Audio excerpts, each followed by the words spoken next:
नमस्कार मित्रों, मैं अंजलि कुमारी स्वागत करती हूँ आपके अपने चैनल साहित्य शिक्षण में।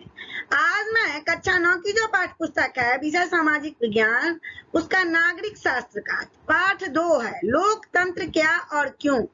तो इस चैप्टर के सभी प्रश्नों का प्रश्नोत्तर बहुत ही आसान भाषा में करवाऊंगी और पाठ 1 जो था उसके प्रश्नोत्तर को मैंने करवा दिया है। आप लोग अगर चैनल पे नए हैं तो आप विजिट कर देख सकते हैं। चलिए प्रश्नोत्तर की तरफ। प्रश्न संख्या 1 है कि इनमें से कौन लोकतंत्र के लिए आवश्यक नहीं है। नहीं है पर ध्यान देना है पे नहीं। तो क्या नहीं है? ऑप्शन 1 है लोगों द्वारा चुनी हुई सरकार हो, फिर दूसरा है चुनाव निष्पक्ष हो, तीसरा है न्यायालय पर किसी व्यक्ति का नियंत्रण हो, और आगे है सरकार द्वारा लिए गए फैसलों में लोगों की भागीदारी हो। तो आपको ऑप्शन नंबर क, ख और घ जो है वह तो सही है, तो ऑप्शन नंबर ग के साथ चलिए। इसका सही जवाब होगा ऑप्शन नंबर ग, क्योंकि नहीं पूछा जा रहा है। प्रश्न संख्या 2 है कि आज अभी की बात हो रही है, दुनिया में सबसे बेहतर शासन किसे माना जाता है। पूरे वर्ल्ड की बात की जा रही है। लोकतांत्रिक शासन व्यवस्था को, सैनिक शासन व्यवस्था को, कम्युनिस्ट शासन व्यवस्था को या राजशाही शासन व्यवस्था को। तो आज दुनिया में लोकतांत्रिक शासन व्यवस्था जो है ना, उसको, उस शासन व्यवस्था को बेहतर माना जा रहा है। तो ऑप्शन नंबर क के साथ चलिए। प्रश्न संख्या 3 है कि लोकतांत्रिक एवं गैर लोकतांत्रिक शासन व्यवस्था में अंतर किस आधार पर किया जा सकता है। अंतर करने के लिए कहा जा रहा है कि कौन सा आधार होगा। अब 4 ऑप्शन है, मतदान के अधिकार के आधार पर, बहुदलीय व्यवस्था के आधार पर, और समय सीमा के अंदर चुनाव जो होता है ना उसके होने के आधार पर, फिर आगे है कि सरकार के निर्णय के प्रक्रिया के आधार पर। तो आप जो है ना सरकार के निर्णय के प्रक्रिया के आधार पर लोकतांत्रिक शासन व्यवस्था में अंतर कर सकते हैं। प्रश्न संख्या 4 है, बहुत ही सुंदर प्रश्न है कि लोकतंत्र में शासन कौन करते हैं। बहुत सारे लोग कहा सैनिक, न्यायाधीश, चुनाव आयोग। तो लोकतंत्र में शासन जनता करता है। प्रश्न संख्या 5 है कि सैनिक शासन में अगर सैनिक शासन हो तो शासन की जिम्मेवारी किसके हाथ में होती है। 4 ऑप्शन है, तो ऑप्शन नंबर ग के साथ चलिए, सेना या फौज के हाथ में। जब ही सैनिक शासन हो गया तो शासन की जिम्मेदारी सेना या फौज के हाथ में हो जाती है। प्रश्न संख्या 6 की तरफ बढ़ते हैं। वर्ष 2005 में बिहार विधानसभा के चुनाव में अनीता भी अपने माता पिता के साथ वोट देने गई थी। अनीता नाम की एक लड़की है जो कि वोट देने गई, लेकिन अनीता को वोट देने से रोक दिया गया। कहा गया है कि उसकी उम्र अभी वोट देने की नहीं हुई है। आप हमें बताएं कि भारत में वोट देने की न्यूनतम उम्र सीमा क्या है। अभी प्रश्न हो सकता है, उसको थोड़ा सा घुमा फिरा दिया है कि वोट देने की न्यूनतम उम्र सीमा क्या है। तो अब आप लोग जानते हैं कि भारत में वोट देने की न्यूनतम उम्र सीमा जो है 18 वर्ष है। ऑप्शन नंबर ग के साथ चलिए। प्रश्न संख्या 7 में आपके सामने कहा जा रहा है, आप लोग देखते चलिए कि कुछ शासन व्यवस्था का प्रारूप है। यह प्रारूप जो नीचे दिया गया है और शासन व्यवस्था का प्रारूप है, और उसके सामने देशों के नाम है जो गलत हैं। देशों के नाम जो दिए गए हैं वो गलत हैं। आप मिलान कर उसे ठीक करें, जो सही है उसको मिलान करके ठीक करने के लिए कहा जा रहा है। लोकतांत्रिक शासन तो म्यांमार और बर्मा, सैनिक शासन भूटान, कम्युनिस्ट शासन भारत और राजशाही शासन चीन। तो ये गलत है। अब देखिए सही मिलान कीजिए कि लोकतांत्रिक शासन कहाँ है। यहाँ पहले म्यांमार दिया गया था, लेकिन लोकतांत्रिक शासन म्यांमार में नहीं है, भारत में है। सही होगा भारत। फिर ख में है कि सैनिक शासन। सैनिक शासन कहाँ है? बर्मा में सैनिक शासन है, म्यांमार में। कम्युनिस्ट शासन कहाँ है? तो चीन में है, आप सभी जानते हैं। और फिर आगे है राजशाही शासन। राजशाही शासन कहाँ है? भूटान में। अभी भी राजशाही शासन चल रही है भूटान में। अब नीचे कुछ पार्टियों के चिन्ह हैं और उनके सामने पार्टी का नाम लिखा गया है, जो कि गलत है। पीछे की तरह आप हमें यह बताएं कि इन चिन्हों के सामने कौन सी पार्टी होगी। आप क्वेश्चन में तो गलत गलत पार्टी का नाम लिखा हुआ है, आप सही करके देखते हैं कि पंजा छाप। पंजा छाप देखते हैं ना, हाथ छाप जिसको कहा जाता है, तो उसको पंजा छाप नाम है। तो पंजा छाप कांग्रेस पार्टी का चिन्ह है। कमल छाप किसका है? भारतीय जनता पार्टी का, इसका भी शासन चल रहा है। लालटेन छाप है राष्ट्रीय जनता दल का। और तीर छाप क्या है? जनता दल यूनाइटेड का चिन्ह है। प्रश्न संख्या 9 में कहा जा रहा है कि आपके सामने 4 तरह के देशों के बारे में सूचनाएं हैं। जो सूचनाएं यहाँ है 4 देश है और आप इन देशों का वर्गीकरण किस तरह करेंगे और इनके सामने लोकतांत्रिक, गैर लोकतांत्रिक एवं पता नहीं लिखे। अब देखिए कि एक कहा है कि जहां शासन लोग अपने प्रतिनिधि के माध्यम से करते हैं, हम लोग जो प्रतिनिधि चुनते हैं ना, उसी के माध्यम से हम लोग शासन करते हैं, वह क्या कहा जाता है? लोकतांत्रिक कहा जाता है। आंसर होगा लोकतांत्रिक। फिर है शासन में फैसला लेने की शक्ति केवल सेना को है, वह क्या हो जाएगा? जिसमें सेना जो फैसला लेते हैं ना, वह कहा जाता है गैर लोकतांत्रिक। पीछे भी मैं बता चुकी हूँ। फिर है जहां पुरुषों के मत का महत्व तो महिलाओं से अधिक होता है, तो पता नहीं कहाँ है ये चीज, आपको पता नहीं है, ऐसा नहीं जानते, हम भी नहीं जानते, तो आपको क्या बताएं। और जहां वोट देने का अधिकार सभी लोगों को नहीं है, सभी लोग वोटिंग नहीं कर सकते, तो यह जो है गैर लोकतांत्रिक में आ जाएंगे। यहाँ भी 4 अन्य देशों के बारे में सूचनाएं दी गई है। इन सूचनाओं के आधार पर इन देशों का वर्गीकरण किस तरह से करेंगे और यहाँ भी लोकतांत्रिक, गैर लोकतांत्रिक एवं पता नहीं लिखेंगे। अब देखिए कि चुनाव में एक ही दल के उम्मीदवार खड़े, उसको क्या कहेंगे? गैर लोकतांत्रिक करेंगे। सभी दल के उम्मीदवार को खड़ा होने का अधिकार है हमारे यहाँ, लेकिन जहां चुनाव में एक ही दल के उम्मीदवार खड़े हों, उनको गैर लोकतांत्रिक कहा जाएगा। कहा है कि स्वतंत्र चुनाव आयोग नहीं है, यह भी गैर लोकतांत्रिक है। चुनाव आयोग स्वतंत्र होता है, आप सभी जानते हैं। गांव में है कि धर्म के आधार पर मत देने का अधिकार है, यह भी गैर लोकतांत्रिक में आ गया। धर्म के आधार पर मत देने का अधिकार अपने यहाँ तो है ही नहीं। आगे है कि मत देने से बुजुर्गों को रोका गया है, यह भी गैर लोकतांत्रिक है। कुल मिला के सारे प्रश्न का जवाब गैर लोकतांत्रिक आ रहे हैं। नीचे लोकतंत्र के बारे में कुछ गलत वाक्य हैं, सेंटेंस जो है ना कुछ गलत है, और हर एक में की गई गलती को पहचाने और इस अध्याय के आधार पर उसको ठीक करके लिखें। मतलब जो वाक्य गलत है, जो सेंटेंस गलत है, उसको ठीक करके लिखने के लिए कहा जा रहा है। क में है कि लोकतांत्रिक शासन में सभी लोगों की भागीदारी हो ही नहीं सकता, क्योंकि सभी व्यक्ति समान नहीं होते। इसको ठीक करके देख लीजिए कि क को ठीक कर रही हूँ। लोकतंत्र में लोग अपने प्रतिनिधि लोगों के माध्यम से शासन करते हैं और प्रतिनिधि जो लोगों की इच्छाओं, भावनाओं और आवश्यकताओं को ध्यान में रखकर शासन करते हैं। ऐसा इसका सही करके ठीक कीजिएगा तो आएगा। फिर है ख कि लोकतांत्रिक सरकार यदि गलत फैसला लेता है तो उसे सहज स्वीकार कर लेते हैं, नहीं। इसका अगर सही किया जाए तो लोकतांत्रिक सरकार जल्दबाजी में कोई गलत फैसला ले, अगर मान लीजिए कि मेरी सरकार, आपकी सरकार जल्दबाजी में कोई गलत फैसला लेता है, तो सार्वजनिक चर्चा एवं बहस के द्वारा उस पर सरकार का ध्यान आकृष्ट कर दिया जाता है। सारे मिलकर के उस चीज पर, उस मुद्दे पे चर्चा करते हैं और सरकार का ध्यान आकृष्ट होता है, सोचने के लिए आकृष्ट किया जाता है, जिससे सरकार के पास इस तरह के फैसले में सुधार का विकल्प रहता है। फिर सरकार इसके बारे में सोचती है और फिर सुधार करती है। तो सेंटेंस ये सही हो गया। ग है कि जिन देशों में चुनाव होता है वहीं माना जाता है कि वहां लोकतांत्रिक शासन व्यवस्था है। तो फिर यहाँ देखिए उसको सही करना है, ये सही सेंटेंस नहीं है, सही वाक्य नहीं है।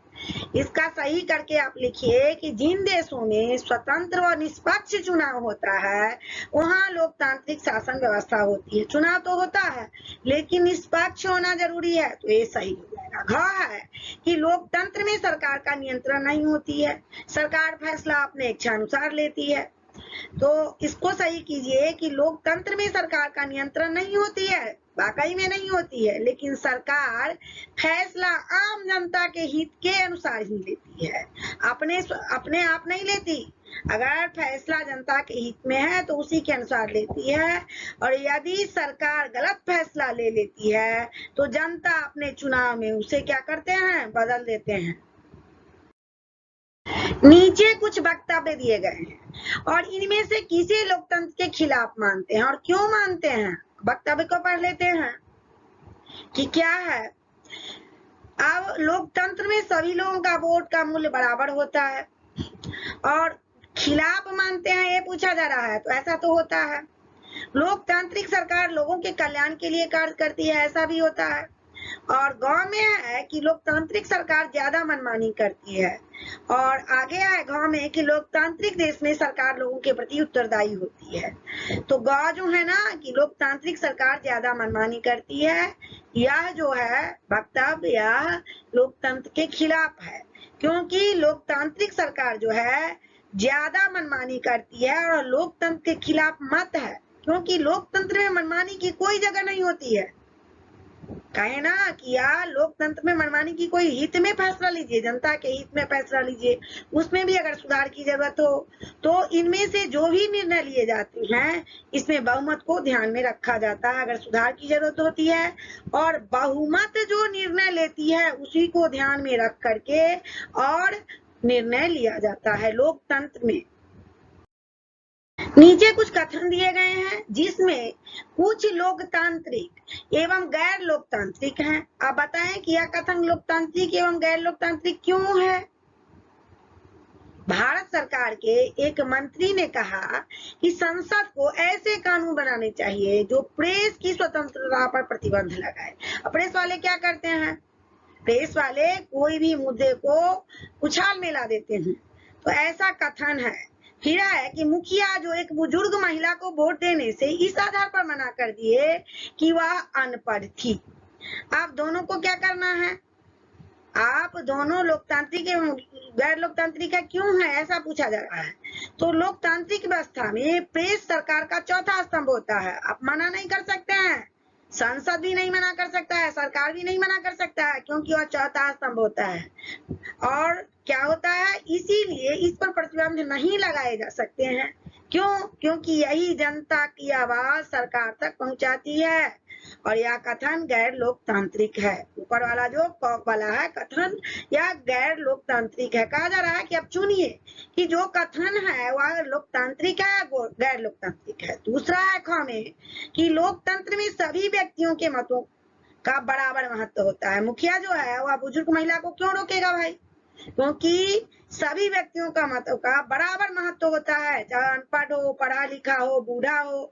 और इससे क्या होता है, इससे शिक्षित और अशिक्षित में कोई अंतर नहीं पड़ता वोट देने में। यह कथन गैर लोकतांत्रिक है।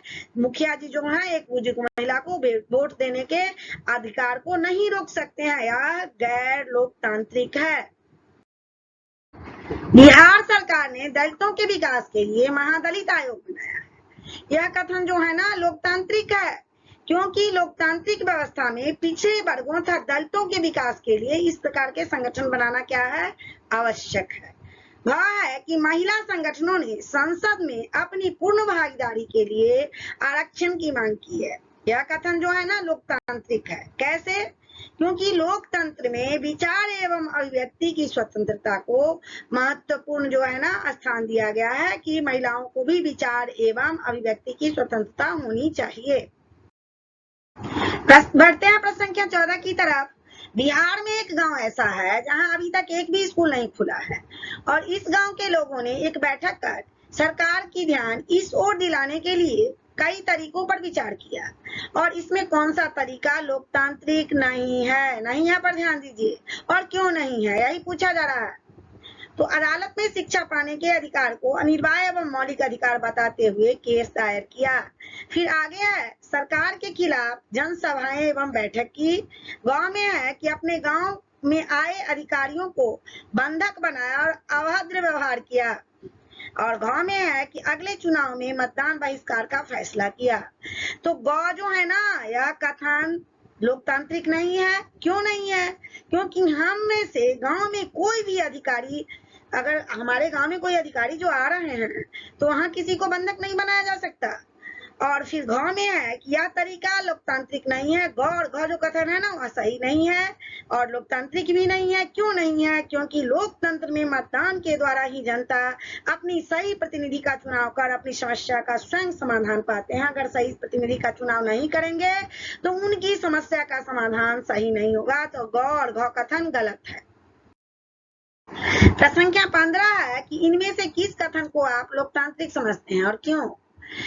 क में है कि एक नेताजी इस बार के चुनाव में जो मुझे वोट देगा उसे धोती, साड़ी एवं कंबल मुफ्त में दिया जाएगा, ऐसा कहते हैं। ख में है कि मजदूर से किसान, तुम्हारी पत्नी को काम के बदले आधी मजदूरी मिलेगी क्योंकि वह औरत है। और ग में है कि अधिकारियों से कर्मचारी, हमारे काम के दौरान सरकार द्वारा निर्धारित सुविधाएं मिलनी चाहिए।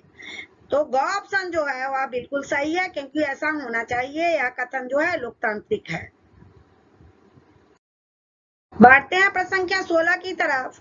वर्ष 2008 के सितंबर महीने में अखबारों में छपे 2 समाचार आपके सामने हैं। प्रथम, गुड्डी जो वयस्क लड़की है, पहला समाचार है कि गुड्डी एक वयस्क लड़की है और अपनी इच्छा अनुसार शंकर से शादी कर ली है। शंकर दूसरी जाति का है और इस गांव पर वालों ने विरोध किया और शंकर के पिता को गांव वालों ने क्या किया, गांव छोड़ने पर मजबूर कर दिया। और इसकी खबर है कि अपनी मांगों के समर्थन में सरकार के समक्ष प्रदर्शन कर रहे हैं और प्रदर्शनकारियों पर पुलिस ने क्या की है, लाठियां बरसाई हैं। जो लोग प्रदर्शन कर रहे हैं उसको पुलिस रोक रहे हैं।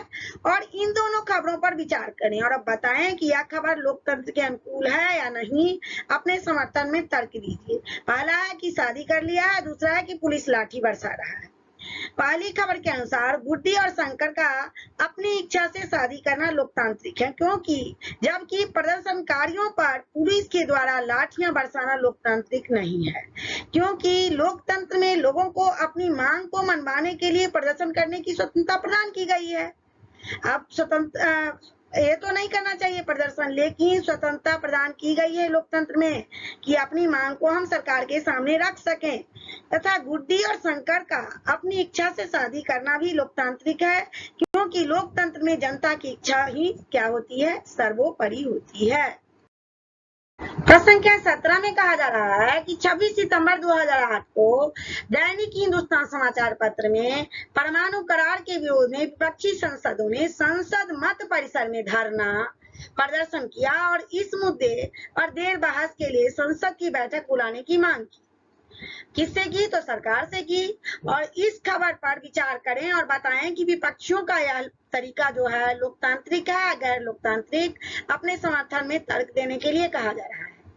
और परमाणु करार जैसे मुद्दे आम जनता से जुड़े हुए हैं, इसीलिए विपक्षी सांसदों के द्वारा धरना प्रदर्शन, इसकी बहस के लिए संसद की बैठक बुलाने की मांग सरकार से करना पूरी तरह से लोकतांत्रिक है, क्योंकि बैठक होगी तब तो बहस होगी और बहस के दौरान ही इस पर विचार विमर्श हो सकता है कि यह सही है या गलत। इससे जनता को परमाणु करार जैसे मुद्दों के गुण दोषों में सीधा सीधा साक्षात्कार होता है और जिससे उन्हें क्या मिलता है, राजनीतिक प्रशिक्षण भी प्राप्त होता है। इस चैप्टर के सभी प्रश्नों का प्रश्न उत्तर मैंने करवा दिया है और आगे के भी चैप्टर का प्रश्न उत्तर मैं करवा दूंगी। आप लोग चैनल पे नए हैं तो यहाँ वीडियो को लाइक करें, चैनल को सब्सक्राइब करें तथा अपने दोस्तों में शेयर करें। तब तक के लिए जय हिंद, जय भारत।